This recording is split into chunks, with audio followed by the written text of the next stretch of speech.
Baik, terima kasih moderator, para peserta, bil khusus Adinda Ferry dari Sumatera Barat, dari UNAN. Selamat ketemu lagi. Terima kasih atas kesempatan untuk diskusi yang menarik siang ini. Saya diminta untuk ikut berdiskusi, mungkin karena saya pernah sedikit punya pengalaman menyelenggarakan pemilihan umum yang langsung tahap pertama atau kali pertama Indonesia menyelenggarakan pemilihan umum langsung, yaitu tahun 2003 sampai 2008, saya sebagai Ketua Komisi Pemilihan Umum di Jogja. Barangkali itu, tapi saya tahu persis pemilu setelah itu, apalagi di 5 tahun belakangan, pemilihan umum di Indonesia ini menjadi lebih tidak mudah, jauh lebih sulit, karena keterlibatan dari institusi-institusi lain. Keterlibatan yang saya maksud adalah dimunculkannya institusi lain yang jauh lebih berdaya daripada KPU dibanding pada periode ketika saya menyelenggarakan pemilu waktu itu. Sehingga saya tidak berpretensi untuk menyatakan bahwa pemilu 2003-2008 lebih baik atau lebih sulit, tapi saya ingin sharing pengalaman dan mungkin sedikit saya akan menjawab pertanyaan diskusi pada hari ini, bagaimana dengan hak-hak pilih para peserta pemilu, terutama rakyat sebagai hak pilih, yang punya hak pilih. Baik, saudara, kita tahu semua bahwa pemilu adalah pengadilan politik sekaligus pengadilan hukum. Jadi ini yang penting kita ketahui. Oleh karena itu, keputusan hasil pemilu itu selain keputusan politik, dia menjadi keputusan hukum. Itu sebabnya setiap penyelenggaraan pemilu dan proses dan akhir dari pemilu itu banyak masalah dan banyak pihak yang selalu mempertanyakan seperti apapun hasil dari proses pemilu. Karena dia bukan semata-mata satu proses hukum diselenggarakan oleh satu lembaga peradilan yang independen, gitu. Tapi satu pengadilan politik di mana ada pihak-pihak yang memang secara politik terlibat menjadi bagian penting dari penyelenggaraan pemilu.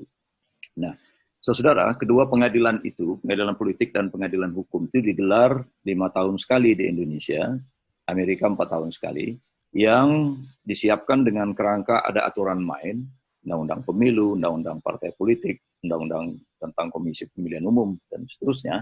Kemudian ada satu lembaga penyelenggara independen, yaitu Komisi Pemilihan Umum, ada lembaga pengawas, ada juga institusi yang menegakkan kode etik, yaitu DKPP, ada partai politik sebagai peserta pemilu, ada negara pemerintah sebagai fasilitator dan pemelihara keamanan ketertiban, serta rakyat sebagai pengadil, sebagai pemilih. Nah, ini barangkali poin diskusi hari ini terkait dengan rakyat sebagai pengadil, sebagai pemilih dalam pengadilan politik dan pengadilan hukum itu.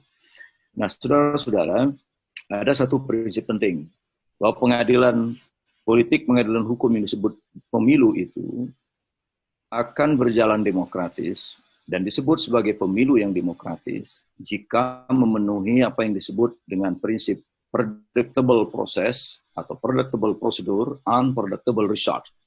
Jadi prosedur-prosedurnya, proses-prosesnya terprediksi, bisa diverifikasi, akuntabel, transparan, sehingga hasil dari pemilu itu orang tidak tahu siapa yang akan keluar sebagai pemenang. Jadi jangan dibalik. Kalau dibalik itu pemilu Orde Baru. Kita belum pemilu aja sudah tahu bahwa yang bakal menang itu Golkar, bahwa yang bakal jadi presiden itu Pak Harto. Nah, ini yang disebut unpredictable prosedur dan predictable result. Tidak, pemilu yang demokratis itu justru prosedur, prosesnya itu harus predictable, terang benderang. Sehingga hasilnya tidak pernah tahu siapa yang akan keluar sebagai pemenang dalam pemilu. Rasa-rasanya dengan catatan yang banyak terhadap penyelenggaraan pemilu kita sejak Orde Baru selesai, setidak-tidaknya sejak 2003, kita melihat kompetisinya kuat sekali, kompetisinya keras sekali. Sekalipun ada catatan-catatan negatif di balik kompetisi yang sangat kompetitif itu. Tetapi yang keluar sebagai pemenang juga unpredictable sebetulnya. Unpredictable. Nah, karena itu maka peran dari tanggung jawab dari masing-masing institusi itu sangat penting di dalam penyelenggaraan ini. Bagaimana proses yang disebut predictable itu dijalankan sesuai dengan aturan main. Aturan mainnya dalam dengan adil, dengan pasti, sehingga pemilunya bermanfaat. Ya, silakan diberikan catatan apakah penyelenggaraan pemilu selama ini dijalankan dengan adil, dengan pasti, dan kita merasakan makin kemari, makin ke depan, pemilu ini makin bermanfaat, makin penting. Atau justru kita merasa pemilu ini makin mubazir, makin nggak ada relevansinya bagi kesejahteraan rakyat sebagai tujuan dari berdemokrasi. Karena demokrasi itu bukan tujuan, demokrasi itu sekedar instrumen, alat untuk mencapai kesejahteraan.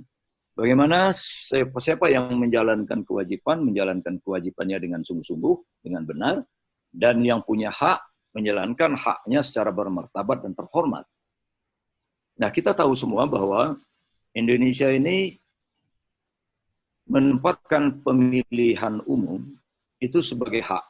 Jadi warga negara itu memilih karena haknya, bukan karena kewajiban. Oleh sebab itu, kalau ada orang tidak memilih, asalkan tidak memilih itu berdasarkan pilihan sadarnya, tidak apa-apa. Ya, memilih juga asal dengan pilihan sadarnya tidak apa-apa. Jadi memilih atau tidak memilih, yang dilarang itu menekan, yang dilarang itu memaksa, mengintimidasi, baik dengan kekuatan fisik maupun dengan sarana-sarana simbolik, uang, kaos, dan seterusnya. Nah, disinilah saudara-saudara, pentingnya mau kita garis bawahi bahwa martabat pemilu itu, hasil dari proses pemilihan umum itu, sangat penting peran dari masyarakat sebagai institusi, sebagai individu yang memiliki hak pilih. Apakah mereka akan menggunakan hak pilihnya secara terhormat, bermartabat, atau tidak? Menggadaikan hak pilihnya setiap 5 tahun itu dengan sedikit rupiah, mohon maaf, atau dengan benda-benda kaos, supermi misalnya. Nah, itu nilai dari satu demokrasi sebetulnya. Saudara-saudara, pemilu di Indonesia ini karena sekalipun sebagai hak masih tetap tinggi.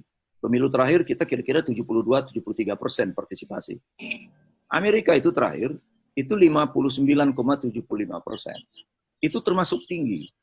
Karena rata-rata pemilu di Amerika itu partisipasinya bergerak antara 43 sampai 45%. Bahkan pernah terjun bebas sampai 37%. Tidak apa-apa. Jadi pemilu diikuti oleh sekian persen orang dari daftar pemilih tetap yang sudah dinyatakan sebagai calon pemilih itu, tidak apa-apa. Karena orang dihitung sebagai pemenang itu persentase terbanyak dari mereka yang punya hak pilih. Bukan dari 270 penduduk Indonesia gitu. Jadi saya punya prediksi sejak lama, sejak 2003 saya sudah katakan, pemilu kita makin maju, jadi kalau sekarang ini 2020, nanti 2024 kita akan pemilu lagi, dan seterusnya, partisipasi masyarakat untuk memilih itu bukannya makin tinggi, dia akan makin menurun. Kenapa? Karena tingkat pemahaman, tingkat kritis masyarakat, kemampuan ekonomi masyarakat, itu jauh lebih baik.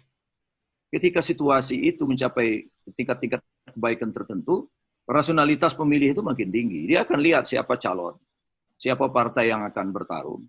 Dia akan bisa mengatakan dari jauh, tahun ini saya ikut pemilu, tahun depan saya tidak bisa ikut pemilu. Atau 5 tahun lagi saya akan lihat siapa yang akan menang. Jadi sesuatu yang logik, sesuatu yang wajar, dan itu demokratis saja. Nah, saudara-saudara, terkait dengan problem pemilu kita yang akan datang ini, yang sudah dinyatakan dalam Perpu nomor 2, baru keluar kemarin atau 2 hari, akan ditunda sampai Desember. Pemilu kada atau pemilihan kepala daerah serentak yang akan ditunda 2020 itu saya bisa pahami. Karena kita mengalami force major politik. Ya. Ini keadaan memaksa dalam bahasa hukum pidana. Atau force major dalam bahasa hukum perdata. Ada keadaan memaksa di mana tidak ada kekuatan yang mampu menghentikan ini. Tetapi force major kita ini bukan force major absolut. Tapi daya paksa kita ini daya paksa relatif. Masih mungkin diselenggarakan, tapi diundur misalnya. Tapi problemnya bukan di situ. Tadi Eko sudah memberi bagian-bagian dari persoalan yang bahkan muncul. Saya melihat satu sisi lain saja. Yaitu pundak dari KPU ini akan mengalami beban yang sangat berat, super berat. Dalam keadaan normal saja berat, apalagi ini dalam keadaan normal. Nggak bisa keluar rumah, padahal KPU itu saya tahu persis 70% lebih dari pekerjaannya itu teknis dan administratif. Teman-teman di Senayan sana, di Jakarta sana, pemerintah sana itu mudah saja bikin undang-undang. Saya kasih contoh. Pelengkapan pemilu, itu namanya kotak suara, yang di dalam kotak suara itu ada seluruh berkas, harus sampai misalnya H-3 di TPS. Anda bayangkan di 2003 itu, ada pemilu yang diselenggarakan H-10, H+10, sorry. Apakah pemilunya itu batal? Kalau kita musaklek, batal. Sebab ketentuannya itu H-3, tapi ini diselenggarakan H+10. Karena tidak mungkin diselenggarakan sesuai ketentuan undang-undang. Itu artinya apa? Ada problem teknis. Mau mengantarkan alat kelengkapan pemilu di suatu tempat yang tingkat kesulitannya tinggi. Yogyakarta itu orang menduga Wonosari yang paling sulit. Sepemahaman saya keliru. Yogyakarta itu Samigaluh yang paling sulit. Satu tempat di Kulon Progo yang seluruh alat kelengkapannya itu harus dipanggul oleh orang. Ya, kuda aja nggak bisa masuk. Nah ini yang saya bilang problem-problem teknis yang akan dihadapi oleh KPU itu sangat tinggi. Nah, saya berharap KPU mampu menyelenggarakan ini sehingga hak-hak konstitusional warga negara bisa diselenggarakan. Apa problemnya yang terkait dengan hak-hak dari pemilih? Pertama adalah data pemilih. Kita tahu semua ada perpindahan penduduk. Kita tahu semua ribuan orang, bahkan jutaan orang pulang kampung.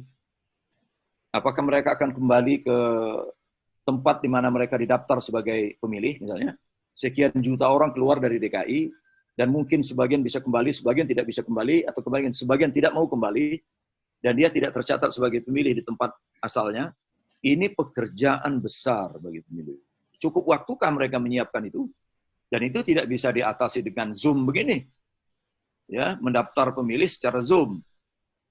Lalu update-nya secara Zoom. Saya nggak bisa bayangkan itu apa bisa dilakukan. Atau karena saya nggak ngerti teknologi dengan baik, tetapi mudah-mudahan bisa diatasi dengan teknologi. Jadi problem pertama yang akan dihadapi oleh teman-teman KPU adalah terkait dengan data pemilih. Bagaimana ini dibikin akurasinya?